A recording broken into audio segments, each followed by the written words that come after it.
Hello, you know that I like World War II movies, right? Well, I have been trying to put together another 5 great World War II movies list, and I'm just having a terrible time with it because there are so many movies that I want to talk about, and I can't decide which ones to include, what order to put them in, how to sort them, and in the meantime, I'm forgetting what the movies are actually about.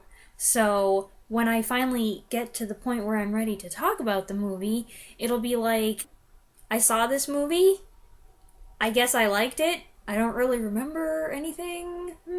So I have decided that when I see a war movie that I think deserves a mention, for crying out loud, I'm not gonna wait. I'm just gonna review it.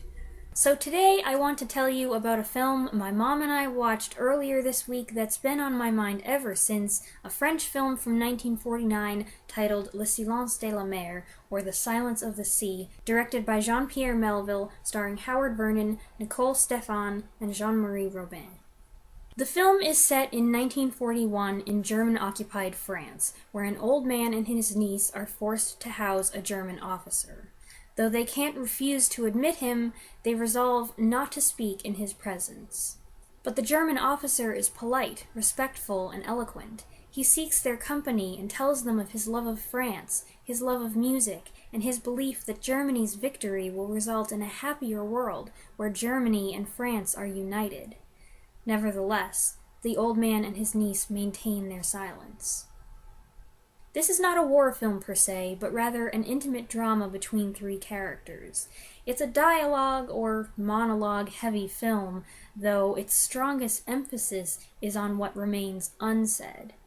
Our sympathies lie with the uncle and niece who have not only their country, but the privacy of their home invaded by the enemy. And yet, the German's conversation marks him as a cultured, even-tempered man, an idealist whose behavior and whose dreams are at odds with the Nazi force he represents. The story of the novella behind the film is as compelling as the film itself. Le Silence de la Mer was written in 1941 under the pseudonym Vercors in reaction to the German occupation, then secretly published and distributed among the French people, who upheld it as a symbol of resistance. One member of the French resistance who was greatly affected was Jean-Pierre Melville, who later adapted the story into a screenplay and independently made the film. It's a very artistic and yet inexpensive film, famous for its unconventional use of natural lighting. At times it looks surprisingly modern, and there were several striking shots and moments that left a deep impression. Equally of note is the use of sound, or the occasional lack thereof. Like the people in the story, we can hear the German walking around upstairs, and it makes us uneasy. Or, when the German has been speaking and abruptly stops, the silence, broken only by a ticking clock, is awkward and oppressive. The Silence of the Sea is an absorbing, visually stunning film with a subtle, powerful story and 3 restrained, yet deeply emotional performances, and I'd say it's a must-see for World War II drama buffs. I'd like to mention here that in 2004 there was a Belgian-French television adaptation of this story and another by the same author. As far as I can tell, this movie has not had an official international release, but from what I've seen of it on YouTube, it's quite different, with a larger cast, more emphasis on romance, and a much more open display of emotion.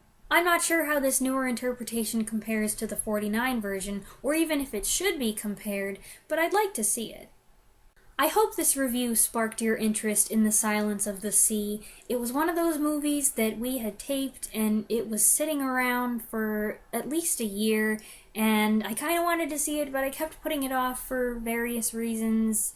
Okay, partly because of the subtitles, but I'm glad that I finally saw it because it was such a good, satisfying, memorable film, and I expect I'll want to see it again sometime. If you have seen it, or if this review has encouraged you to check it out, I would love to know, and as always, thanks for watching! Bye!